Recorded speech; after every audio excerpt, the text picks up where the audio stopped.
तो आज हम लोग यहाँ पर ये इकोनॉमिक्स का जो चैप्टर 3 है उसको डिस्कशन करने जा रहे हैं। और इस पर हम लोग देखेंगे कि सबसे पहला हम लोगों को ये समझना है, व्हाट इज़ मनी। आप मनी से क्या समझते हो?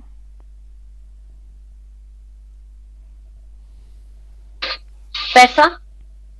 पैसा मतलब क्या? मनी करता क्या है? तो चलिए हमें हमारी तो हम लोग देखते हैं मनी क्या है। Money is what we use to buy things. Money वो चीज़ है जिससे हम किसी भी चीज़ को क्या करते हैं, खरीदते हैं, बाई करते हैं। हम लोग तो जनरली इसी बात को जानते हैं। It makes trade and exchange easy. तो और पैसा क्या करता है? पहला चीज़ कि हम किसी चीज़ को खरीद सकते हैं पैसे से। और ये क्या करता है? ट्रेड करने में आसानी करता है, और जो एक्सचेंज होता है उसको इजी बनाता है। अब ये क्या है, इसके पीछे का पूरा कहानी हम लोग यहाँ पे समझने का प्रयास करेंगे। तो इससे पहले हम लोगों को अभी एक वर्ड समझना पड़ेगा, और वो क्या चीज़ है? Barter system. बार्टर सिस्टम क्या होता है?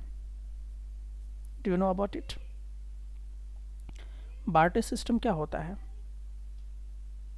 कोई आइडिया है? नहीं। हाँ, मतलब कि एक मतलब कि किसी के पास अगर एक कर सकते हैं के हिसाब से। तो पहले ज़माना में क्या होता था, यानी कि बहुत पहले ज़माना में पैसा वैसा नहीं था। आज तो जैसे कि सिक्का, नोट, ये सब चीज़ें चलती हैं, लेकिन सबसे पहले ज़माने में अगर हम लोग देखें तो लोगों के पास पैसा नहीं था। तो वो आखिर कैसे एक दूसरे को चीज़ को खरीदते होंगे? तो उस ज़माने में बार्टर सिस्टम था। जैसे कि अगर मान लीजिए कि ये जो व्यक्ति है, अब इस व्यक्ति को क्या करना होगा, एक अपना सामान देना होगा इस व्यक्ति को, और ये व्यक्ति उसके बदले में दूसरा सामान देगा इसको।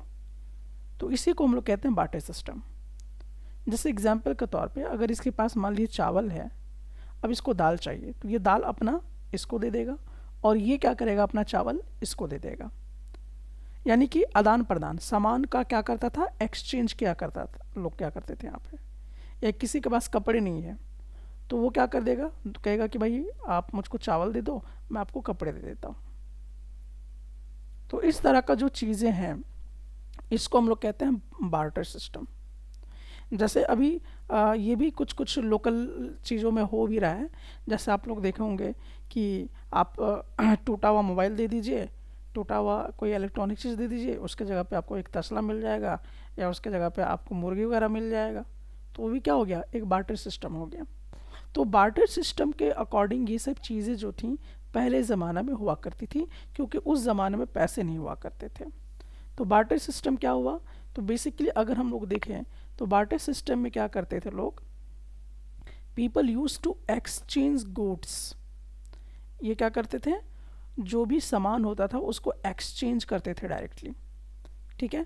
तो बार्टर सिस्टम में क्या होता है, गुड्स एक्सचेंज होते थे, यानी एक सामान के बदले दूसरे सामान को वहाँ पे लोग क्या करते थे, लेन देन किया करते थे। तो इसी को हम लोग कहते हैं बार्टर सिस्टम। ठीक है, पीपल एक्सचेंज गुड्स डायरेक्टली। ठीक है, तो एक आदमी इसको कुछ सामान दे देगा और उसके बदले में ये आदमी इसको कुछ सामान दे देगा। That is the barter system. तो आई थिंक ये आपको समझ में आ गया होगा कि बार्टर सिस्टम क्या है। तो धीरे धीरे जब समय इवॉल्व होता चला गया तो बार्टर सिस्टम जो है वो धीरे धीरे ख़त्म होने लगा। जैसे बार्टर सिस्टम को समझाने के लिए यहाँ पे जैसे कि मैंने आपको एक यहाँ पे एक ग्राफ के माध्यम से समझाने का प्रयास किया है कि एक व्यक्ति जो है वो राइस दे रहा है और उसके बदले में अगला व्यक्ति उसको शर्ट दे रहा है। ठीक है, तो ये एक बार्टर सिस्टम का ही कॉन्सेप्ट है। अब देखिए यहाँ पे एक बहुत बड़ा प्रॉब्लम क्रिएट हो जाता है। अब देखिए प्रॉब्लम क्या है, इसको थोड़ा सा हम लोग देखेंगे। What if the person with the shirt doesn't need rice.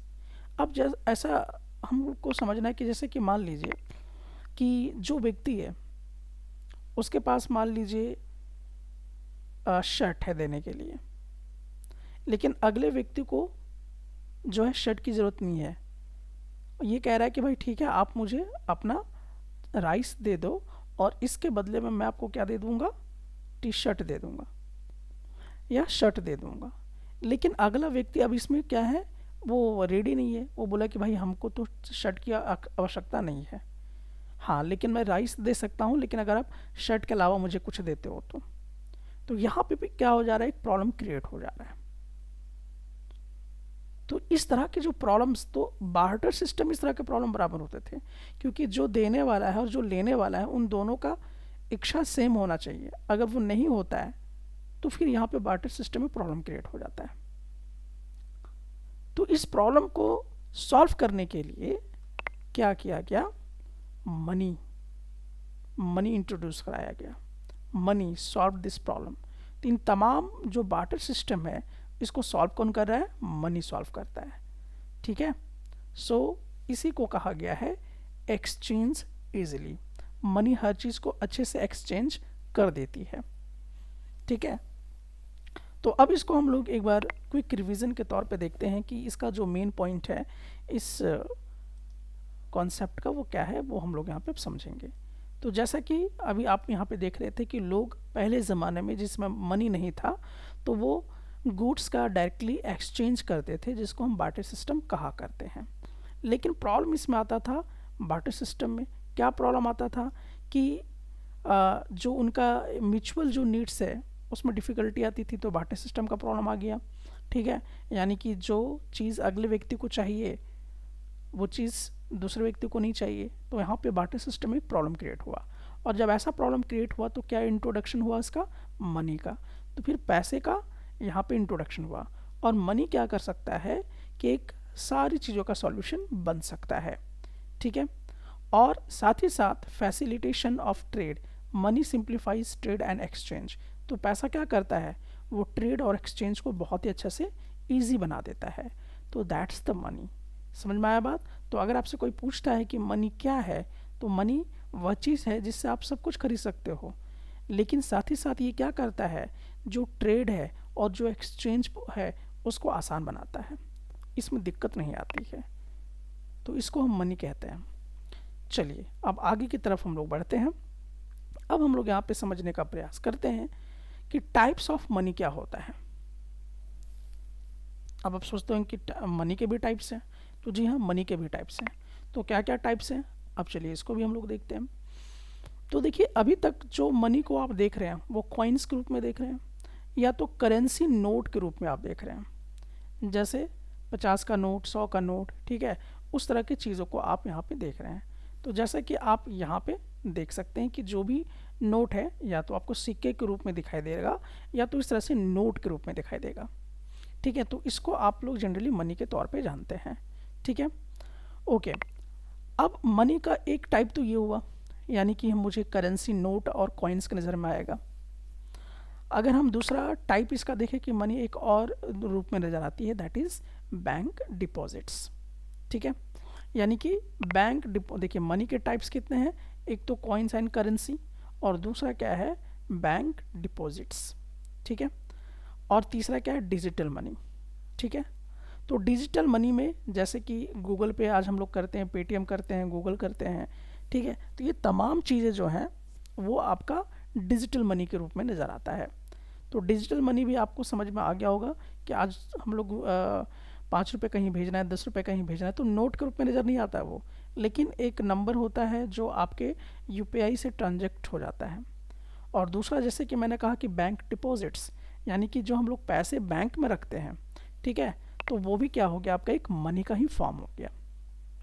तो मनी बेसिकली आपको करेंसी और नोट के रूप में आप देख सकते हैं इसको, बैंक के फॉर्म में आपको मनी है यहाँ पर, और इसके बाद आप जो ट्रांजैक्शन करते हैं यूपीआई के फॉर्म में वो भी है। सो बेसिकली हम लोगों ने सीखा कि टाइप ऑफ मनी क्या है। तो मनी 3 टाइप के होते हैं, कॉइन्स और करेंसी नोट के फॉर्म में, दूसरा बैंक डिपॉजिट के फॉर्म में, और तीसरा डिजिटल मनी के फॉर्म में। कॉइन्स करेंसी के रूप में आप देखेंगे तो इस तरह के नोट आपको दिखाई देंगे, 10 रुपये, 50 रुपये। ठीक है, और डिजिटल मनी के तौर पे आप गूगल पे, पेटीएम वगैरह को आप देख सकते हैं। तो चलिए, ये भी हमारा कॉन्सेप्ट क्लियर हो गया टाइप्स ऑफ मनी को लेकर। अब हम लोग का दूसरा यहाँ पे पॉइंट आता है फंक्शन ऑफ मनी। मनी का फंक्शन क्या है। तो मनी का फंक्शन क्या है, ये बहुत इंपॉर्टेंट चीज़ है यहाँ पर। इसके 3 फंक्शन है और तीनों फंक्शन को आपको यहाँ पर समझने का प्रयास करना है। तो पहला मनी का जो है एक फंक्शन मीडियम ऑफ एक्सचेंज का, दूसरा है स्टोर ऑफ वैल्यू का, और तीसरा है स्टैंडर्ड ऑफ डिफर्ड पेमेंट का। तो ये तीनों पॉइंट को आप समझने का प्रयास करते हैं। तो सबसे पहले अगर हम लोग देखें कि जो मनी का फंक्शन है वो मीडियम ऑफ एक्सचेंज है। मतलब क्या है कि आप किसी भी चीज़ को पैसे के माध्यम से क्या कर सकते हैं, खरीद सकते हैं। ठीक है, आपको कपड़ा खरीदना है तो आप पैसे से खरीद सकते हैं, आपको राशन खरीदना है तो पैसे से खरीद सकते हैं। तो यानी कि आप किसी को भी क्या कर रहे हो, बदले में पैसा दे रहे हो और उससे कोई भी गुड्स जो है आप वहाँ पे खरीद ले रहे हो। ठीक है, अच्छा ये चीज़ समझ लेना, ये जो गुड है ये गुड का मतलब अच्छा हुआ, और इसी गुड में अगर एस जोड़ देंगे गुड्स तो ढेर सारा अच्छा नहीं हुआ। ठीक है, इसका मतलब हो गया सामान। ठीक है, तो ये समझना है आपको। तो अगर आप पैसा से क्या कर सकते हो कि कोई भी चीज़ को एक्सचेंज कर सकते हो, जो भी आपको खरीदना है वो मन चाहा चीज़ आप खरीद सकते हो। चाहे आप कपड़े खरीद लो, चाहे आप राशन खरीद लो, चाहे आपको कार खरीदना है या मोबाइल खरीदना है, आपको बुक्स खरीदने हैं, तो सबको एक्सचेंज कर सकता है। सो मीडियम ऑफ एक्सचेंज, ठीक है, यानी बाई थिंग्स यूजिंग मनी। तो मनी का इस्तेमाल करके हम किसी भी चीज़ को खरीद सकते हैं। तो ये एक फंक्शन है मनी का। दूसरा क्या फंक्शन होता है, that is store of value. ठीक है, यानी save money to use later. Store of value क्या होता है कि अभी आप पैसे को जमा करके रखिए ताकि आप उसको बाद में यूज़ कर सकें। जैसे इसका आप लोग को मालूम है कि जैसे कि जैसे आप लोग अपना चुक्का वगैरह इस्तेमाल करते हो, उसमें पैसे जमा करते रहते हैं और जब आपको ऐसा समय ज़रूरत पड़ता है तो वहाँ से आप निकाल लेते हैं। तो बैंक में भी हम लोग क्या करते हैं, पैसे को जमा करते हैं, जैसे एफडी के माध्यम से या कोई इस तरह का फिक्स डिपॉजिट करा देते हैं, या किसी भी रूप से आप पैसे को रखते हैं। या जैसे कि मान लीजिए जितने भी सर्विस वाले लोग हैं तो उनका जो पैसा है वो प्रोविडेंट फंड के तौर पे, पीएफ के के तौर पे जो है पैसा वो क्या होता रहता है, जमा होता रहता है बैंक में। ठीक है, और जब वो रिटायर होते हैं तो पेंशन के तौर पे उनको मिलता रहता है। तो एक्चुअली वो क्या है, स्टोर ऑफ वैल्यू है, यानी कि आपने पैसे को क्या किया, जमा किया है और उसको बाद में आप उसको क्या करने वाले हो, यूज़ करने वाले हो। यहाँ तक बात समझ में आ गई। अब आता है तीसरा पैटर्न, और तीसरा पैटर्न कहता है कि स्टैंडर्ड ऑफ डिफर्ड पेमेंट। ठीक है, स्टैंडर्ड ऑफ डिफर्ड पेमेंट क्या होता है, तो बोरो और lent money with trust that it will be repaid. अब देखिए इसका क्या मतलब है, स्टैंडर्ड ऑफ डिफर्ड पेमेंट। तो अब ये तीसरा फंक्शन भी इसका मनी का यहाँ पर होता है। तो क्या होता है कि आप क्या करते हो कि कोई काम के लिए क्या करते हो कि बैंक से या किसी अगल बगल से भी आप पैसे को उधार लेते हो, लेंड करते हो। ठीक है, ठीक है, और फिर बाद में उसको कुछ एक्स्ट्रा पैसा के साथ उसको आप क्या करते हो, जमा कर देते हो। तो इसको हम लोग क्या बोलते हैं, स्टैंडर्ड ऑफ डिफर्ड पेमेंट। ठीक है, यानी कि हमने किसी से क्या किया, पैसे को उधार लिया कुछ समय के लिए और फिर बाद में उसको हम क्या करते हैं, रीपेड कर देते हैं। ठीक है, तो इसको हम लोग कहते हैं standard of deferred payment. So basically हम लोगों ने यहाँ पर यही देखा कि आखिरकार मनी के क्या क्या फंक्शन हो सकते हैं। तो एक फंक्शन है मीडियम ऑफ एक्सचेंज का, दूसरा फंक्शन है स्टोर ऑफ वैल्यू का, और तीसरा है स्टैंडर्ड ऑफ डिफर्ड पेमेंट का। तो चलिए अब हम लोग आते हैं नेक्स्ट सेक्शन की तरफ। अब प्रश्न यहाँ पे आता है, व्हाट इज़ क्रेडिट। क्रेडिट क्या है। क्रेडिट का आमतौर पे क्या मतलब होता है, क्रेडिट का मतलब होता है कर्जा लेना। ठीक है, credit is when someone lends you money and you promise to pay back later. यानी कि आप उससे कुछ उधार ले लिए, कर्जा ले लिए, और इस बात पे आपको वो पैसा दिया कि आप उसको बाद में क्या कर सकते हो, चुका दो। ठीक है, तो उसको हम लोग कहते हैं कर्जा, क्रेडिट बोलते हैं। अब इसको समझने के लिए थोड़ा सा हम लोग यहाँ पे समझते हैं। जैसे मान लीजिए कि your dad borrow 1000 rupees from a friend.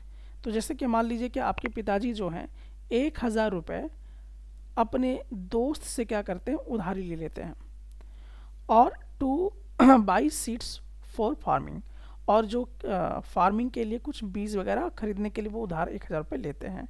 और बाद में क्या करते हैं कि and return it later with a big extra interest, तो कुछ इंटरेस्ट के साथ क्या करते हैं कि वो उसको रिटर्न कर देते हैं। तो इसको हम क्या बोलते हैं, क्रेडिट बोलते हैं, मतलब कि कर्जा लेना, उधार लेना। ठीक है, तो इस बात को समझ में आ गया। तो जब भी हम क्रेडिट लेते हैं तो हम रीपे करते हैं, ठीक है, कुछ इंटरेस्ट के साथ। अब हम लोग देखेंगे यहाँ पे ये इम्पॉर्टेंट हो जाता है, ठीक है, टर्म्स ऑफ क्रेडिट के बारे में। यानी कि अभी हम लोगों को यहाँ पे क्या समझना होगा, प्रिंसिपल अमाउंट किसे कहेंगे। तो इसको आप लोग मैथमेटिक्स में भी क्लास 8 में सिंपल इंटरेस्ट में भी इस टॉपिक को समझ सकते हैं, और ये आपका इकोनॉमिक्स का भी एक पार्ट है, तो जाहिर सी बात आपको यहाँ पे समझना ही पड़ेगा। तो प्रिंसिपल अमाउंट क्या होता है, द एक्चुअल मनी बोरोड, जो पैसा एक्चुअल में जो लेते हो। जैसे कि यहाँ पे आप एग्जांपल के तौर पे ले लो कि जैसे कि आपके जो फादर हैं वो अपने फ्रेंड से कितना पैसा लेते हैं, 1,000 रुपये। तो जो ओरिजिनल पैसा लिया गया है, एक्चुअल पैसा तो 1,000 लिया गया है, तो जो एक्चुअल पैसा होता है इसी को हम क्या कहते हैं, प्रिंसिपल कहते हैं। क्या बोलते हैं, प्रिंसिपल कहा करते हैं। लेकिन मान लीजिए कि अगर आपको दोस्त को चुकाना हो तो हो सकता है कि 1,000 प्लस 50 रुपये एक्स्ट्रा चुकाने हैं, तो ये क्या हो गया, आपका इंटरेस्ट हो गया। ठीक है, तो जो एक्चुअल पैसा लिया गया है that is known as principal, और इसको आप लोगों ने मैथमेटिक्स के क्लासेस में भी सीखा होगा। अब हम लोग देखते हैं नेक्स्ट, रेट ऑफ इंटरेस्ट किसको बोलते हैं। ये भी मैथमेटिक्स का पार्ट है। तो extra money paid for boring, तो जो आप पैसा उधार लिए हैं उसको चुकाते समय जो आप एक्स्ट्रा पैसा आप देते हो that is rate of interest, उसी को क्या बोलते हैं, रेट ऑफ इंटरेस्ट बोला करते हैं। टाइम पीरियड, यानी कि कितने समय के लिए आपको उधार दिया गया है पैसा, ठीक है, तो उसको हम कहते हैं टाइम पीरियड। अब जो बहुत इंपॉर्टेंट वर्ड है, अभी जैसे कि अगर न्यूज़ वगैरह आप पढ़ेंगे तो ये वर्ड आपको बार बार मिलेगा देखने को, ठीक है, बैंकिंग सेक्टर में इसको ज़्यादातर यूज किया जाएगा। कोलेट्रल, कोलेट्रल क्या होता है, मतलब गिरवी रखना किसी चीज़ को, उसको कहते हैं कोलेट्रल। यानी कि अ गारंटी और एसेट लाइक लैंड और gold given to borrow money. जैसे कि मान लीजिए अगर आप बैंक से कुछ क्रेडिट लेना चाहते हैं, कुछ पैसे उधार लेना चाहते हैं, तो बैंक आपसे क्या मांगता है, आपसे बैंक मांगेगा कि आप कोलेट्रल दीजिए मुझको, मतलब एक गारंटी के तौर पे आप हमको कुछ दीजिए, गिरवी रखिए हमारे यहाँ। जैसे हो सकता है ज़मीन को गिरवी रखिए, या हो सकता है कि आप सोना को गिरवी रखिए, ताकि इसी पे आधारित आपको क्या दिया जाएगा, लोन दिया जाएगा। ठीक है, सो बेसिकली हम लोगों ने यहाँ पर क्या सीखा, तो हम लोगों ने यहाँ पर यही सीखा कि क्रेडिट के कुछ टर्म्स होते हैं जिसको हम कहते हैं प्रिंसिपल अमाउंट, और कहते हैं rate of interest, time period and collateral. तो ये सारे वर्ड से आप परिचित हो गए होंगे, इन तमाम टर्म्स से आप परिचित हो गए होंगे, और भविष्य में अगर आप इकोनॉमिक्स लेकर पढ़ना चाहते हैं तो ये सब चीज़ों पे आपको उलझने की ज़रूरत नहीं पड़ेगी। चलिए अब हम लोग आते हैं नेक्स्ट पॉइंट पर। नेक्स्ट हमारे पास है टाइप्स ऑफ बोरोवर्स, यानी कि कितने तरह के उधार लेने वाले लोग होते हैं। ठीक है, तो चलिए इसको हम लोग देखते हैं। एक आता है फॉर्मल सेक्टर के अंदर। अब फॉर्मल सेक्टर के अंदर कौन कौन सा चीज़ें आती हैं उसको समझते हैं। तो अगर आप बैंक से उधार लेते हो तो बैंक किसके अंदर आ जाता है, फॉर्मल सेक्टर के अंदर आ जाता है। क्यों आता है, अच्छा इसमें क्या होता है, बैंक क्या कहता है कि लो इंटरेस्ट रेट में आपको देगा, जब भी आपको देगा तो इसका जो इंटरेस्ट होगा बहुत ही कम होगा, और ये लीगल एग्रीमेंट करता है आपके साथ। ठीक है, तो ये क्या होगा, फॉर्मल सेक्टर के अंदर आएगा। अगर हम बात करते हैं इनफॉर्मल सेक्टर की, तो जैसे कि जो सूदखोर लोग होते हैं, जो मनी लेंडर्स लोग होते हैं, या जो आपके रिलेटिव्स होते हैं, उससे जब अगर आप उधार लेते हो पैसे को तो उसको हम कहते हैं इनफॉर्मल सेक्टर। लेकिन इसमें होता क्या है कि वो बहुत ही हाई इंटरेस्ट में आपको पैसे उधार में देते हैं। ठीक है, और इसके लिए कोई रूल रेगुलेशंस नहीं होते हैं, और ये हो सकता है कि आप इसमें कर्ज में और फंस भी सकते हैं। तो ये आता है इनफॉर्मल सेक्टर। ठीक है, तो ये ज़्यादातर किसी सूदखोर से यानी कि मनी लैंडर से या अपने रिश्तेदारों से पैसा लिया जाता है। जबकि फॉर्मल सेक्टर में क्या होता है, वो आप बैंक से जिसका कोई लीगल एग्रीमेंट हो, और वहाँ पे रेट ऑफ इंटरेस्ट भी क्या होता है, बहुत ही कम होता है, उससे लेना पड़ता है। ठीक है, तो ये सब चीज़ें यहाँ पर आपको समझने की चीज़ें थी। लेकिन अब यहाँ पे आपको कुछ चीज़ें और समझनी है कि अगर मान लीजिए कि ये जो आदमी है जो दिहाड़ी मजदूरी करता है, तो क्या बैंक इसको लोन देगी? फिर अगर नहीं देखा देगी। जाए, अब देखिए किसान है, क्या किसान को बैंक लोन दे सकती है? एक बहुत बड़ा दे सकती है चैलेंज है। अभी देखिए क्या है, अभी आज का न्यूज़ में भी मैं अभी आपको थोड़ी देर में दिखा भी देता हूँ कि आज का न्यूज़ क्या था रहा इसमें। आज का न्यूज़ रहा है कि भाई जो किसान लोग हैं, क्योंकि ये एक बहुत बड़ा समस्या है, क्योंकि जीडीपी अभी गिर गया है भारत का। अब जीडीपी गिर गया, लेकिन इसमें क्या है कि सीसीआर जो है, अभी ये सब समझोगे आप इकोनॉमिक्स में आगे जाके, तो उसमें क्या है कि आपका रेपो रेट को बचा के रखने का प्रयास किया गया। तो बैंक वाले बोल रहे हैं कि भाई ठीक है, हम किसानों को क्या करेंगे, लोन देंगे 2 लाख तक, और उसमें किसी तरह का कोई कोलेट्रल रखने की ज़रूरत नहीं है, मतलब कोई चीज़ गिरवी रखने की ज़रूरत नहीं है। ठीक है, तो मैं अभी थोड़ा सा वो न्यूज़ भी दिखा देता हूँ। तो देखिए यहाँ पे बैंक ने क्या लिखा है, ये अभी आप देख सकते हो, रिज़र्व बैंक की तरफ से ये आया हुआ है। तो इसमें क्या आपसे बात किया जा रहा है कि रिज़र्व बैंक ने क्या कहा, तो रिज़र्व बैंक ने ये कहा कि भाई CRR में कटौती से बैंकों के पास बढ़ेगा पैसा, सस्ते हो सकते हैं होम लोन। ठीक है, लोन वगैरह में रेट ऑफ इंटरेस्ट क्या हो जाएगा आपका, नहीं बढ़ाया जाएगा। ठीक है, फिक्स से फ्लोटिंग लोन पर स्विच करें, दूसरा बैंक कम दर पर विकल्प दे रहा है तो लोन शिफ्ट करें। ठीक है, तो ये सब अभी क्यों हो रहा है, ये अभी पढ़ने में सब समझ में आएगा। अभी देखिए फिर क्या लिख रहा है, महंगाई की चिंता में रेपो रेट नहीं बदला, CRR 0.5% घटाया। तो अगर CRR अगर घट गया है तो जीडीपी पे क्या असर होगा, देखिए आप यहाँ पे चिंता भी जीडीपी ग्रोथ आप लोगों ने पढ़ लिया है, तो आपको ये समझ में आ गया हो कि जीडीपी क्या होता है। तो जीडीपी मैंने प्रीवियस लेक्चर में बताया था कि पहले क्या था, 7.2% था, घट के कितना आ गया, 6.6 पे आ गया। तो बहुत ही नीचे आ गया है। यहाँ पे पूरा अभी डिटेल में पढ़ने से आपको और भी ज़्यादा बातें समझ में आएगा। तो रिजर्व बैंक ने आपको ये बताया कि महंगाई को कैसे कंट्रोल करने का प्रयास कर रहा है। रेट ऑफ इंटरेस्ट को अभी ये सीमित रखा है 0.5%, ये क्या क्या है, CRR को घटाया है। तो यहाँ से आपको क्या होगा, सुविधा होगा लोन लेने में, ताकि आप ज़्यादा से ज़्यादा चीज़ों को खरीद सकें। जब ज़्यादा से ज़्यादा चीज़ों को आप खरीदेंगे तो अर्थव्यवस्था मजबूत होगी। इसलिए कहा जाता है कि लोगों को ज़्यादा से ज़्यादा पैसे दीजिए, पैसा देंगे तभी तो खरीदेगा, तभी तो अर्थव्यवस्था में क्या होगा, बहुत अच्छे से अर्थव्यवस्था चल पाएगा। जो कि इसी टेक्निक को अगर आपने हिस्ट्री पढ़ी है तो उसमें जो आपके हिटलर थे उन्होंने ये कॉन्सेप्ट यूज़ किया था, और उसके बाद वहाँ पे बेरोज़गारी को भी ख़त्म किया, महंगाई को भी कंट्रोल किया। तो this is the very important point. अब देखिए इस वाले में भी अगर हम लोग देखना चाहें तो यहाँ पे देखिए रेपो रेट जो है 6.5%, लगातार 11वीं बार कोई बदलाव नहीं। मकान, वाहन और निजी कर्ज की मासिक किस्त जस की तस रहेगी। वृद्धि अनुमान को 7.2% के पिछले अनुमान से घटाकर 6.6% किया। तो देखिए ये RBI बैंक का है, ठीक है, और अभी जो है RBI बैंक के गवर्नर कौन है, शक्तिकांत दास जी हैं। ठीक है, ये हैं।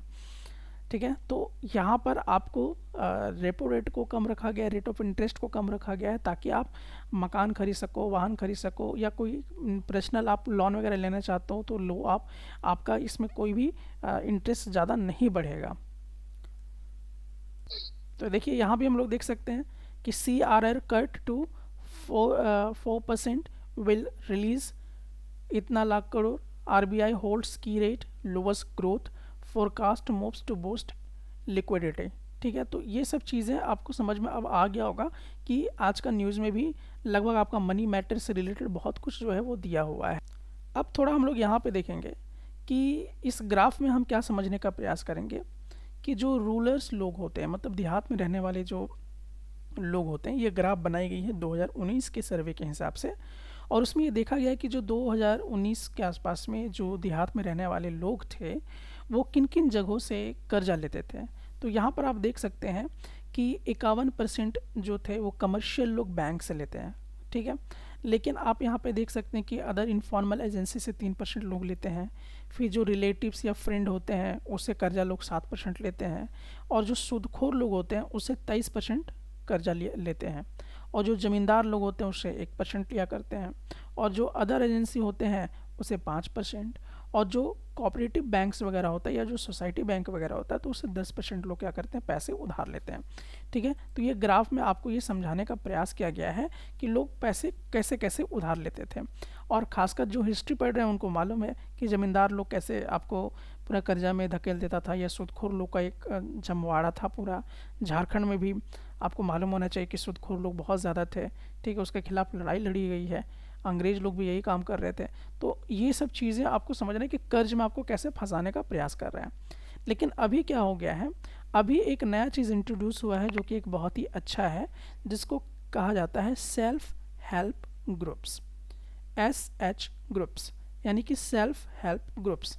अब ये बात आप लोग बहुत बढ़िया से समझ जाइएगा।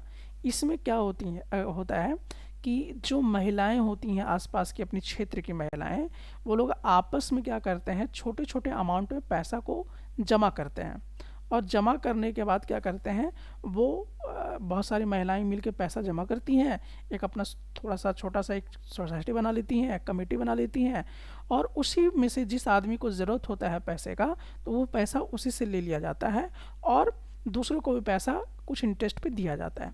तो इस तरह की चीज़ों को कहा जाता है सेल्फ हेल्प ग्रुप्स कहा जाता है। ठीक है, तो इसको जो होता है ये स्मॉल लेवल पे होता है, स्मॉल ग्रुप्स होते हैं लोगों का। ठीक है, खासकर ये गांव में देखने को मिलता है। ठीक है, ये क्या करते हैं, थोड़ा थोड़ा पैसा सेव करते हैं एक साथ मिलकर, और उसके बाद एक दूसरे का हेल्प करते हैं, लोन के तौर पे इसको देते हैं। ठीक है, तो इसी को हम लोग कहते हैं सेल्फ हेल्प ग्रुप्स। ठीक है, अब इसके कुछ प्रोज हैं और कुछ कॉन्स हैं, यानी कि कुछ इसकी अच्छाई भी हैं कुछ बुराई भी हैं। अब क्या है, थोड़ा सा इसको हम लोग देखते हैं हम लोग। तो देखिए, फाइनेंशियल इंडिपेंडेंस, इससे क्या फ़ायदा होता है कि लोगों को फाइनेंशियल ताकत मिलता है। अभी मैं आपको हैरत अंगेज का एक सर्वे बताऊंगा कि जितने भी खासकर लेबर कुल्ली के जितने भी जो लेबर टाइप के जो मज़दूर लोग हैं, वो लोग देखिए उनका क्या है कि जैसे एक महीने में हो सकता है कि 15 दिन काम के, 20 दिन काम के, उस हिसाब से जो भी 500 के हिसाब से उनको मिलता है वो अपना कमाते हैं, लेकिन वो घर मकान नहीं बना पाते थे। लेकिन वो इस तरह के जो सेल्फ हेल्प ग्रुप है वहाँ से वो क्या करते हैं, पैसे उधार लेते हैं, और पैसे उधार लेकर वो धीरे धीरे अपना मकान बना लेते हैं या कुछ गाड़ी वगैरह खरीद लेते हैं, और वही पैसा फिर धीरे धीरे करके इन कमेटियों को क्या करते हैं वो लोग चुकाते हैं। ठीक है, तो ये फाइनेंशियल इंडिपेंडेंस करता है लोगों को, यानी कि फाइनेंशियल की प्रॉब्लम को बहुत हद तक ये शॉर्ट आउट करता है। ठीक है, साथ ही साथ क्या होता है, कॉपरेशन भी होता है। ठीक है, एक दूसरे का कॉपरेशन भी हो जाता है, और कम्युनिटी सपोर्ट भी मिलता है। लेकिन अब इसमें देखा जाए कि कभी कभी ये बहुत ज़्यादा विवादित भी हो जाता है, आपस में एक दूसरे का झगड़ा भी हो जाता है। अच्छा, दूसरी चीज़ क्या होता है कि इसमें जो रिसोर्सेज होते हैं बहुत ही लिमिटेड भी होता है, मतलब कि अगर आपको 10 लाख का ज़रूरत है तो आपको यहाँ से नहीं मिलेगा, हो सकता है 10,000, 20,000, 30,000, 50,000, 1 लाख, 2 लाख ऐसा आपको मिल सकता है। ठीक है, और ये सब चीज़ें किस पे डिपेंड होती हैं, ग्रुप पे डिपेंड क्या करती हैं। तो ये जो है इसको हम लोग कहते हैं सेल्फ हेल्प ग्रुप्स। तो ये चीज़ें आपको समझ में आ गया होगा कि सेल्फ हेल्प ग्रुप के माध्यम से भी मनी रोटेशन जो है वो किया जाता है। और अभी क्या है कि अभी आपको मालूम होना चाहिए कि अभी तो जैसे बहुत लोग बैंक के पास नहीं जाते हैं। ठीक है, बैंक तो डेफिनेटली बहुत लो इंटरेस्ट में पैसा को क्या करता है, देता है, लेकिन बैंक भी अब क्या कर रहा है कि ऐसे कमिटियों को क्या करती है, प्रमोट करती है। अब ऐसे कमिटियों को बनाने के लिए वो एक बाकायदा ग्रुप बना रहे हैं, महिलाओं को टीम बनाया जाता है कि उसका रजिस्टर्ड बनाया जाता है, और उन लोगों को छोटे छोटे अमाउंट में पैसे दिए जाते हैं ताकि आप उसको क्या करो, मार्केट में लगाओ और लोगों को इंडिपेंडेंस बनाने का काम करो, ताकि उनको एक रोज़गार मिल सके या कोई धंधा पानी कर सके। या जैसे मान लिया अगर किसी को पार्लर खोलना है, किसी को राशन दुकान खोलना है, तो यहीं से वो कर्जा ले लेंगे और उसके बाद फिर क्या करेंगे, छोटे अमाउंट में छोटा इंटरेस्ट के साथ इसको पे करते रहेंगे। ठीक है, तो इस तरह का बहुत बड़ा ये जो है आज की डेट में ये बहुत पावरफुल साबित होता जा रहा है।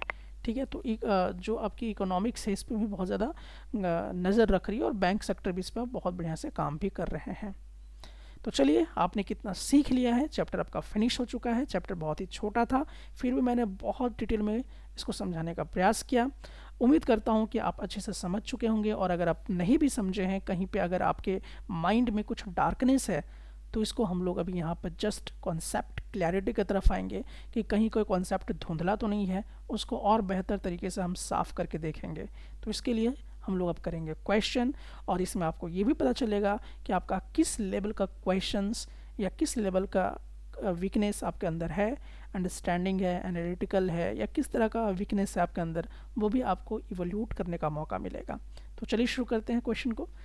तो इसके लिए आप रेडी हो जाइए। पहला प्रश्न आपके पास क्या आता है? तो पहला प्रश्न है आपके लिए, what is the main function of money? Money का मेन फंक्शन क्या है? ऑप्शन ए है आपके पास मीडियम ऑफ एक्सचेंज, बी है डेकोरेशन, ऑप्शन सी है वेस्ट प्रोडक्ट, ऑप्शन डी है none of this. Option A. तो आपका जवाब जो है वो सही है, यानी कि मीडियम ऑफ एक्सचेंज इसका मेन फंक्शन है मनी का। अब हम लोग आते हैं दूसरे क्वेश्चन में। दूसरा क्वेश्चन आपसे कहता है कि what was used before money to exchange goods, यानी पैसा आने से पहले क्या इसके जगह पे इस्तेमाल किया जाता था। तो ऑप्शन ए कह रहा है कॉइन्स, ऑप्शन बी कह रहा है करेंसी नोट्स, ऑप्शन सी कह रहा है बार्टर सिस्टम, ऑप्शन डी कह रहा है none of these. Option C. तो ये आपका जवाब बिल्कुल करेक्ट है, क्योंकि पैसा आने से पहले बार्टर सिस्टम ही चला करता था। चलिए अब हम लोग आते हैं नेक्स्ट कॉन्सेप्ट की तरफ। क्वेश्चन नंबर 3 पे हम लोग देखते हैं। अब इसमें पूछा जा रहा है कि which of the following is not a type of money, इनमें से कौन ऐसा है जो कि टाइप ऑफ मनी नहीं है। ऑप्शन ए कह रहा है कॉइन्स, ऑप्शन बी कह रहा है डिजिटल पेमेंट्स, ऑप्शन सी कह रहा है बार्टर सिस्टम, ऑप्शन डी कह रहा है बैंक डिपॉजिट्स। Option C. तो ये आपका बिल्कुल करेक्ट जवाब है। बाकी सारी चीज़ें क्या हैं? टाइप ऑफ मनी है। ओके, अब हम लोग आते हैं क्वेश्चन नंबर 4 पर। What is the term of the extra money paid while repaying a loan? What is the term for the extra money paid while repaying a loan? जैसे कि अगर आपने किसी से लोन ले लिया तो आपको कुछ एक्स्ट्रा पैसा पे करना पड़ता है। उस एक्स्ट्रा पैसा को पे करने को हम किस टर्म में जानते हैं? ऑप्शन ए है प्रिंसिपल अमाउंट, ऑप्शन बी कह रहा है कोलैटरल, ऑप्शन सी कह रहा है rate of interest, option D कह रहा है क्रेडिट। Option C. तो ये बिल्कुल सही जवाब है, रेट ऑफ इंटरेस्ट कहा जाता है जो हम एक्स्ट्रा अमाउंट पे करते हैं। चलिए अब हम लोग आते हैं नेक्स्ट क्वेश्चन की तरफ।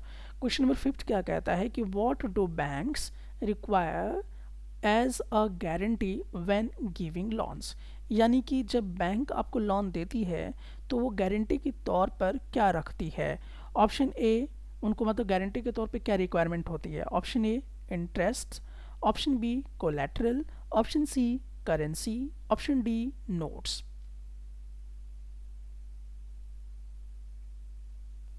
Option B. तो ये आपका सही जवाब है, कोलैटरल यानी कि कुछ गिरवी रखने की ज़रूरत होती है। चलिए ठीक है, इंटरेस्ट रखने की ज़रूरत थोड़ी है, उसको पैसा तो आपको लेना ही है, तो करेंसी आप कहाँ से रखोगे, है ना। नोट तो आप रखोगे नहीं, इंटरेस्ट तो आप रखोगे नहीं, वो तो खुद तय करके आपको देगा।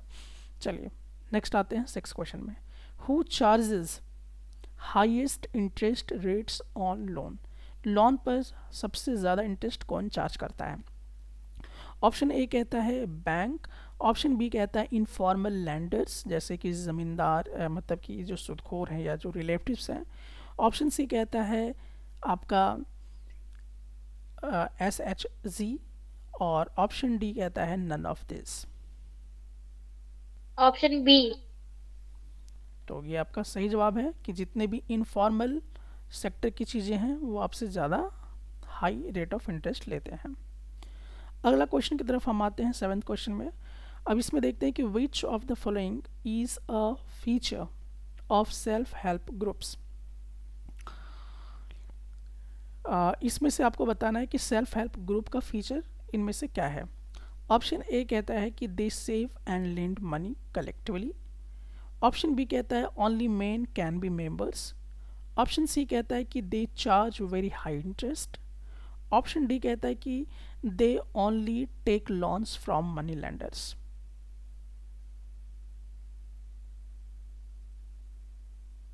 Option B. तो ये आपका जवाब गलत है, ऑप्शन ए सही है। They save and lend money collectively, ये साथ मिलकर पैसा जमा करते हैं और उधार भी लेते हैं आपस में। ठीक है, यही तो काम करता है सेल्फ हेल्प ग्रुप्स वाले लोग। अपना कमिटी होता है वहीं जमा कीजिए और वहाँ से अपना पैसे उधार लीजिए। अगला आते हैं, which is a formal source of credit. अब इनमें से कौन फॉर्मल सोर्स ऑफ क्रेडिट के अंदर आता है? ऑप्शन ए कह रहा है कि मनी लैंडर्स, ऑप्शन बी कह रहा है बैंक्स, ऑप्शन सी कह रहा है रिलेटिव्स, ऑप्शन डी कह रहा है शॉपकीपर्स।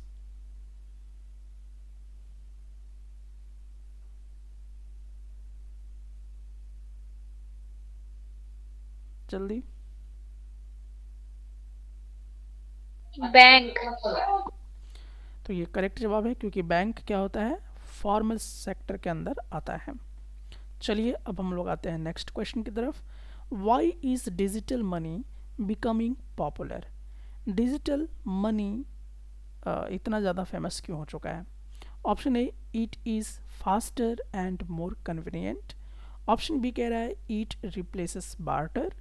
ऑप्शन सी कह रहा है इट इंक्रीजेस डेप्ट। ऑप्शन डी कह रहा है it is a form of barter. Option A. तो ये आपका करेक्ट जवाब है, क्योंकि ये बहुत ही फास्टर होता है। आप कहीं भी बैठे रहें, आपका 1 लाख 2 लाख कहीं भी पहुंच जाएगा। जितने पैसे आपको भेजने हैं तुरंत आपको मिल जाएगा विद इन द सेकेंड्स।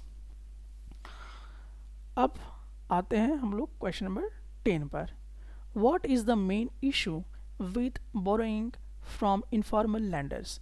अगर आप इनफॉर्मल लैंडर से पैसे लेते हैं तो किस तरह का समस्या आता है? ऑप्शन ए कहता है they don't lend money. Option B कहता है they charge high interest rates. Option C कहता है they need bank accounts. Option D कहता है they don't charge interest. Option B. They change high interest rate. तो ये करेक्ट जवाब है। तो चलिए आपको ये तय करना है कि यहाँ पर आपकी कहाँ चूक हुई है और कहाँ पे आपको फोकस करने की आवश्यकता है। अब आगे थोड़ा सा और टफ क्वेश्चन को बना देते हैं, यानी कि असेशन रीजन बेस पे, जो कि आपका बोर्ड एग्जाम्स में पूछे भी जा रहे हैं। तो अब इसको थोड़ा सा कॉन्सेप्ट और कितना आपका डिप गया है, इसके लिए हम लोग अब इस लेवल के क्वेश्चन पे आते हैं। ये थोड़ा सा केयरफुली चीज़ें हैं, ध्यान रखना है कि दोनों स्टेटमेंट एक दूसरे से कैसे जुड़े हुए हैं, वो बहुत इंपॉर्टेंट है। तो थोड़ा सा रीज़न आउट करने के लिए ये क्वेश्चन आपको बोलेगा। तो ए वाला पार्ट कह रहा है कि money is a medium of exchange. अब आपको ये पता करना है ये ट्रू है या फॉल्स है। आर पार्ट कह रहा है कि people accept money as it has a fixed value and is backed by the government. अब आपको बताना है कि कौन सा ऑप्शन करेक्ट है, A B C and D.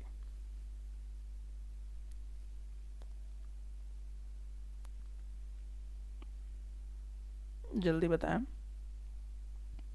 Option A. Absolutely correct है। आपको मालूम होना चाहिए कि मनी क्या है, मीडियम ऑफ एक्सचेंज है, बिल्कुल सही। और पीपल मनी को एक्सेप्ट करते हैं क्योंकि इसका जो वैल्यू होता है वो फिक्स्ड वैल्यू होता है। अगर आपके लिए वो 5 रुपये है तो मेरे लिए भी 5 ही रुपये होगा, वैल्यू चेंज नहीं होगा। और इसमें मोहर किसकी लगी होती है, गवर्नमेंट की लगी होती है, आरबीआई बैंक की लगी होती है, वो इसकी वैल्यू को फिक्स करती है। ठीक है, तो इसको कोई मना नहीं कर सकता है, वो एक गारंटी प्रोवाइड करती है, तो लोगों को भरोसा होता है। चलिए अब हम लोग आते हैं नेक्स्ट पॉइंट की तरफ। अब इसमें देखिए ए पार्ट कहता है कि barter system was not an efficient way of exchanging goods. कह रहे कि बार्टर सिस्टम जो है वो बिल्कुल इफ़िशियंट वे या ऐसा तरीका नहीं है कि आप बहुत अच्छे ढंग से एक्सचेंज किसी भी सामानों को कर सकते हैं। आर पार्ट कह रहा है कि इट रिक्वायर्ड अ डबल को incidence of wants making transaction difficult. अभी कह रहा है कि बार्टर सिस्टम में होता क्या है कि डबल कॉन्सिडेंस ऑफ वांट्स चाहिए, मतलब कि जो लेने वाला है और जो देने वाला है उन दोनों की इच्छाएं अगर सेम होती हैं तभी उसी को कहते हैं डबल कॉन्सिडेंस ऑफ वांट्स। मतलब कि अगला आदमी अगर चावल के बदले दाल लेना चाहता है तो दोनों की मर्जी होनी चाहिए कि हाँ मुझको दाल के बदले चावल चाहिए और अगले को चावल के बदले दाल चाहिए, मतलब कि दोनों की इच्छा होनी चाहिए, डबल कॉन्सिडेंस ऑफ वांट्स। ठीक है, मेकिंग ट्रांजेक्शन डिफिकल्ट। तो इसमें क्या होता है, बार्टर सिस्टम में कह रहा है कि ये चीज़ की दिक्कत आ जाती हैं। तो अब आपको बताना है कि कौन ऑप्शन सही है गलत है, A B C D. Option A सही है। चलिए आगे की तरफ बढ़ते हैं। नेक्स्ट है banks are a safer source of credit compare to money lenders. समझ में आ गया होगा। आर पार्ट कह रहा है कि banks usually charge lower interest rates and have formal processes. Which option is correct? Option A. तो ये भी बिल्कुल करेक्ट है, बात समझ में आ गया होगा। ओके, चलिए अब हम लोग आते हैं नेक्स्ट क्वेश्चन की तरफ। अगला क्वेश्चन कह रहा है आपसे, self help groups promote financial independence among the poor. R part कह रहा है, self help groups enable members to collectively save and provide loans at high interest rate. Which option is correct? A, B, C, D?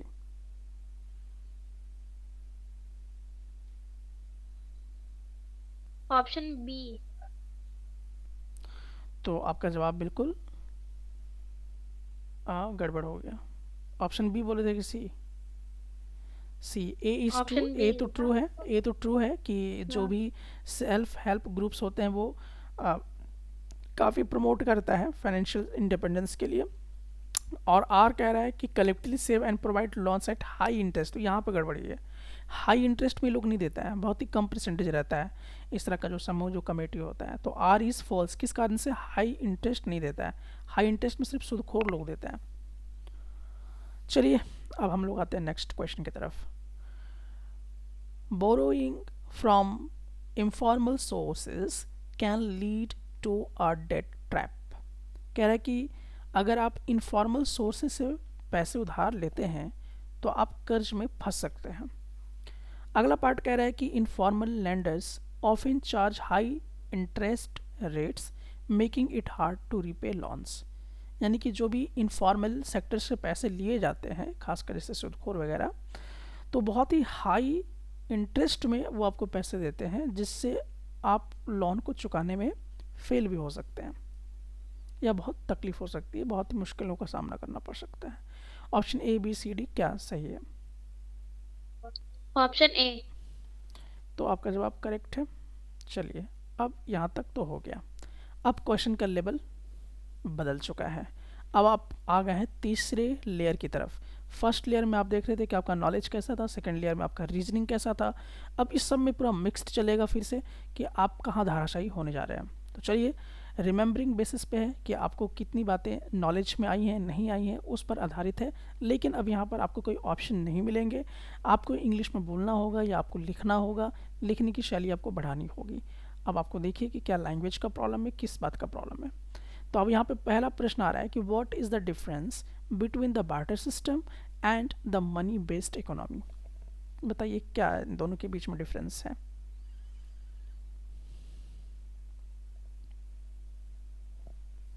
Bata system में ये होता है कि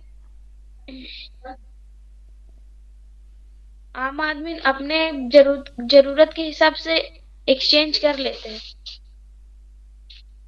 यानी exchange of goods होता है जब ये कोइंसिडेंस ऑफ वांट्स हो, ठीक है। मनी बेस्ड इकोनॉमी क्या हम्म। बताता है?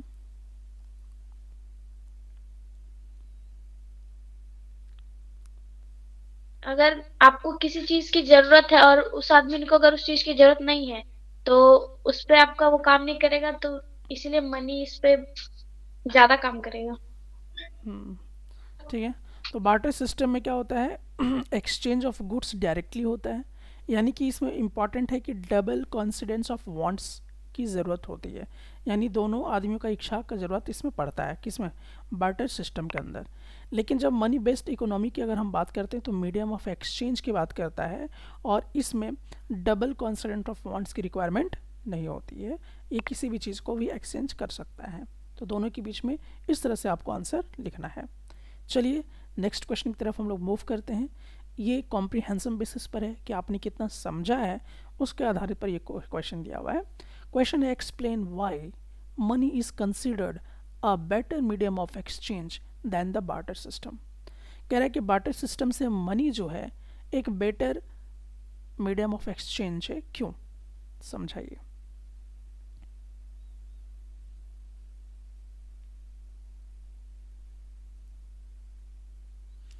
मुझे नहीं लग रहा कि बहुत ज़्यादा इसमें समय लगना चाहिए।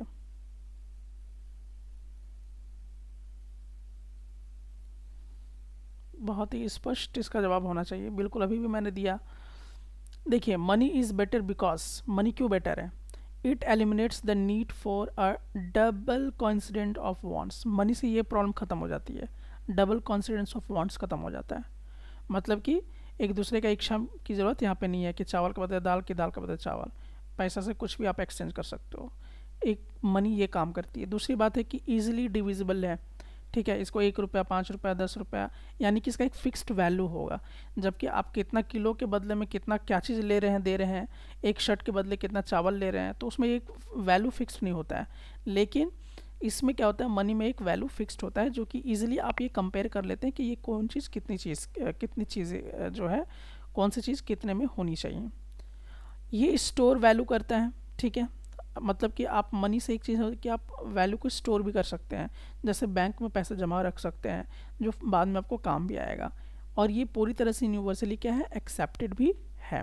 तो इसीलिए मनी जो है ये बेटर माना जाता है आपके बार्टर सिस्टम से। चलिए नेक्स्ट अब हम लोग यहाँ पे आते हैं, अप्लाइंग बेस पे क्वेश्चन है।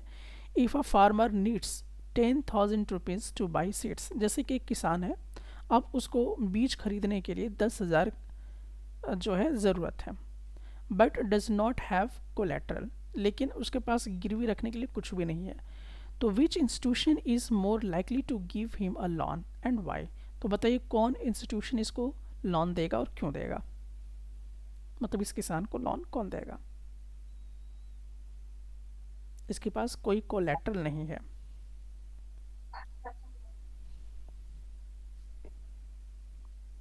जल्दी एक्सप्लेन करो।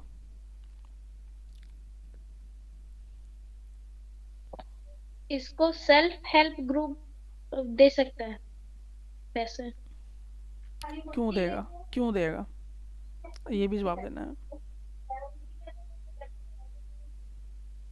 क्योंकि वो लो इंटरेस्ट, मतलब लो इंटरेस्ट में देगा, और उस पे कोई उसका मतलब कि उसको कुछ गिरवी नहीं रखना पड़ेगा उसके लिए।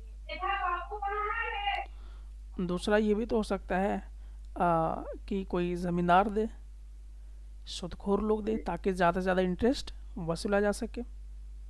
तो वो ज्यादा इंटरेस्ट लेगा उस पे। हाँ, तो उसी लिए देगा ना, तो वही लोग देगा, यानी कि जो इनफॉर्मल सेक्टर के लोग हैं वही इसको देगा, ताकि वो ज़्यादा से ज़्यादा इसमें ले सकें। तो फार्मर कैन अप्रोच, जैसे कि आपने कहा कि सेल्फ हेल्प ग्रुप्स से मदद वो ले सकता है। क्यों ले सकता है, क्योंकि इसमें कोलेटरल का कोई रिक्वायरमेंट नहीं होगा, कुछ भी गिरवी रखने की ज़रूरत नहीं है, ठीक है। और ये इनको इसलिए दे सकते हैं ताकि इनको क्या हो सके, एक फाइनेंशियल सपोर्ट इनको मिल सके, ठीक है। और जो बैंक होता है वो तो बिल्कुल भी कोलेटरल के बगैर इस जो है किसान है उसको नहीं देगा। लेकिन जैसे अभी मैंने आपको बताया कि अभी लेटेस्ट न्यूज़ में यही है कि 2 लाख रुपए तक कोई भी कोलेटरल देने की ज़रूरत नहीं है बैंक को, किसी भी किसान के लिए खासकर बनाया गया है कि किसी भी किसान को गिरवी रखने की आवश्यकता नहीं है, कोलेटरल देने की ज़रूरत नहीं है बैंक को। 2 लाख तक वो फ्री, उनको बिना कोलेटरल के वो ले सकते हैं लोन। तो एक अच्छा एक पहल है, ठीक है, कि ये समस्या को कैसे निपटाया जाए। जिस आईएएस ने भी इस पॉलिसी को बनाया एक बेटर है। चलिए अब हम लोग देखते हैं next, analyse the consequences of borrowing from informal sources compare to formal sources of credit. आप एनालाइज करके बताइए कि क्या परिणाम हो सकते हैं अगर आप इनफॉर्मल सोर्सेज से लेते हैं पैसे और फॉर्मल सोर्सेज से आप कर्ज लेते हैं, तो क्या इन दोनों के बीच में फ़र्क रहेगा या क्या क्या परिणाम आ सकते हैं। उसमें बैंक से लिया जाएगा, और उसमें लो interest rate of legal agreement होगा। हम्म, और और इनफॉर्मल। इन्फॉर्म सेक्टर में होगा कि मनी लैंडर से हम लोग को कर्ज लेना पड़ेगा, और उसमें हम लोग कर्ज में भी कर्ज भी बहुत बढ़ सकता है, और हाई ऑफ रेट इंटरेस्ट रहेगा, और उसमें कोई मतलब फॉर्मल रूल नहीं रहेगा। तो चलिए देखते हैं।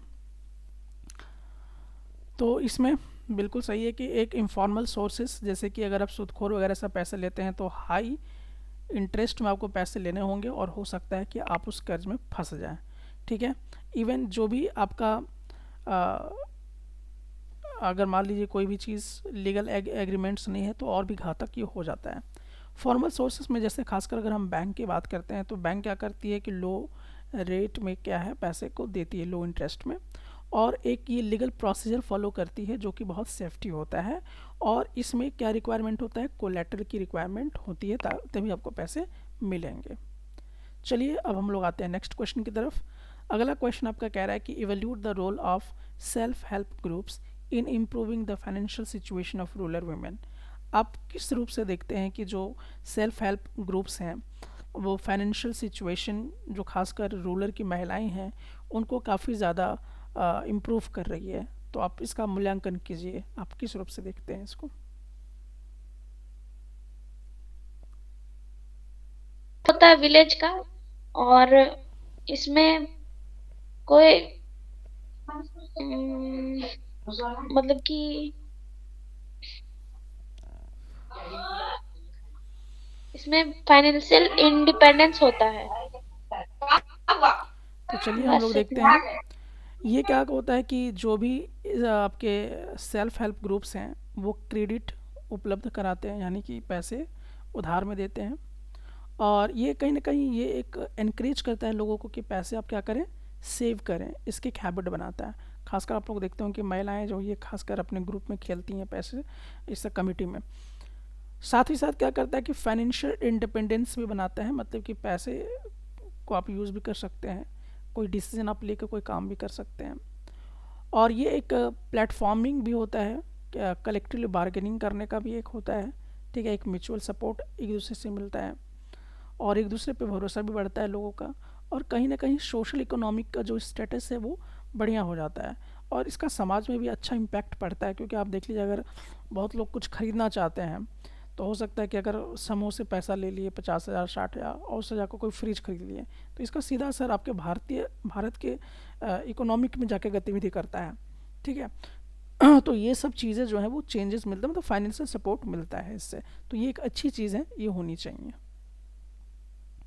चलिए अब हम लोग नेक्स्ट आते हैं क्रिएटिंग के अंदर, और ये एक आपका बहुत ही बेहतर है कि आप इसको रियल लाइफ में थोड़ा सा डिज़ाइन कीजिए। आप क्वेश्चन को design a plan to reduce dependence on informal credit sources in rural areas. आप एक ऐसा प्लान डिज़ाइन कीजिए जिसमें डिपेंडेंसी को कम किया जा सके और जो इनफॉर्मल क्रेडिट सोर्सेस है खासकर देहाती वाले क्षेत्र में उसको भी कम किया जा सके। तो आपके पास क्या ऐसा प्लान है कि आप इन तरह की चीज़ों को कम कर सकते हैं, क्रेडिट जो भी इनफॉर्मल क्रेडिट सोर्सेस हैं उनको, कोई प्लान है तो उसको बताइए। इसका जवाब हम लोग देखते हैं। तो इसका जवाब क्या होगा, आप चलिए देखते हैं। तो expand access to formal banking, तो हम लोगों को ज़्यादा से ज़्यादा फॉर्मल बैंकिंग को एक्सपैंड करने की ज़रूरत है। ज़्यादा से ज़्यादा जो भी रूरल एरियाज़ हैं वहाँ पर ज़्यादा से ज़्यादा बैंकिंग सेक्टर को डालने की ज़रूरत है, लोगों को अवेयर कराने की ज़रूरत है। साथ ही साथ educate people about bank loans, लोगों को एजुकेट करना होगा, लेकिन किसके बारे में, क ख ग के बारे में नहीं, बल्कि बैंक लोन्स के बारे में एजुकेट करना होगा कि आप पर लोन का दबाव बहुत कम होगा और ऐसे से करके आप ये सब काम कर सकते हैं, क्योंकि इसकी जानकारी लोगों की बहुत कम है। आपको मैं बता दूं कि जो अनिल अंबानी है, मुकेश अंबानी, वो बैंक से लोन लेके ही पूरा काम करते हैं, लेकिन जो आम आदमी वो बैंक से लोन लेने में डरता है, उनको लगता है कि हम फंस जाएंगे, लेकिन ये गलत थ्योरी है, इसको समझना पड़ेगा। तो ये अवेयरनेस फैलाने की आवश्यकता होती है। चलिए अब हम लोग आते हैं नेक्स्ट वाले पॉइंट पे, प्रमोट सेल्फ हेल्प ग्रुप्स। और क्या करना होगा कि ज़्यादा से ज़्यादा सेल्फ हेल्प ग्रुप्स को प्रमोट करने की ज़रूरत है रूरल एरियाज़ में, ताकि इससे क्या होता है कि जो लोग होते हैं वो सेविंग करना भी जानते हैं, और जो लोग हैं वो लोन लेने के लिए भी प्रेरित होते रहेंगे और छोटे मोटे अमाउंट को सेव भी करना शुरू करेंगे। तीसरा है डिजिटल लिटरेसी प्रोग्राम चलाना पड़ेगा आपको वहाँ पर। Teach rural population about using apps for digital payments and online loans. तो आपको ये भी बताना होगा, लोगों को एजुकेट करना होगा कि आप ऑनलाइन तरीके से भी क्या कर सकते हैं, लोन ले सकते हैं, आपको परेशान होने की ज़्यादा ज़रूरत नहीं है, यहाँ वहाँ भाग दौड़ नहीं करने की ज़रूरत है। जैसे बहुत देहात क्षेत्र में उनको मालूम है कि बैंक हमारे पास है ही नहीं है, उसकी सुविधा नहीं है, क्या टर्म्स है क्या कंडीशन उनको मालूम नहीं होता है, तो उनको दिक्कत होती हैं। अब फोर्थ अगर हम लोग बात करते हैं, micro finance initiative provides small loans through the government programmes with minimum documentation. और एक नया आइडिया इसमें हम लोग कर सकते हैं कि माइक्रो फाइनेंस का जो है इनिशिएटिव ले सकते हैं, यानी कि आप छोटे छोटे अमाउंट में जो है लोन दीजिए और उसके लिए जो डॉक्यूमेंटेशन है वो उसकी बहुत कम रखिए। तो इससे क्या होगा कि लोग ज़्यादा से ज़्यादा लोन लेने के लिए पहुँचेंगे। अगर हम फिफ्थ इसमें बात करते हैं तो अवेयरनेस कैंपेन आपको चलाने की ज़रूरत है, लोगों में एक जागरूकता अभियान चलाने की आवश्यकता है। लोगों को आपको ये इन्फॉर्मेशन पहुंचाने की ज़रूरत है कि आप अगर इंफॉर्मल सेक्टर से अगर लोन लेते हैं तो उसमें रिस्क बहुत ज़्यादा है, लेकिन अगर आप फॉर्मल तरीके से लोन लेते हैं तो उसमें रिस्क बहुत कम है और आप बिल्कुल पूरी तरह से क्या है, सेफ़ हैं। उम्मीद करता हूँ कि ये चैप्टर आपको अच्छे ढंग से समझ में आ गया होगा और पूरे कॉन्सेप्ट आपके क्लियर हो गए होंगे। तो बस मैं आपको यही कहूँगा कि आप अब ये तमाम क्वेश्चन सॉल्व कर लिए हैं तो आपको एनसीईआरटी के क्वेश्चन ज़रूर सॉल्व करने चाहिए, ताकि आप और भी अच्छे तरीके से क्लियर क्रिस्ट अपने माइंड को कर सकें, कॉन्सेप्ट को बेटर बना सकें। तो आज के लिए बस इतना ही। अगर आपको वीडियो अच्छा लगा हो तो आप लाइक भी कीजिए, शेयर भी कीजिए और कमेंट भी ज़रूर कीजिएगा। हमें आपके कमेंट का इंतज़ार रहेगा। तब तक के लिए शुक्रिया।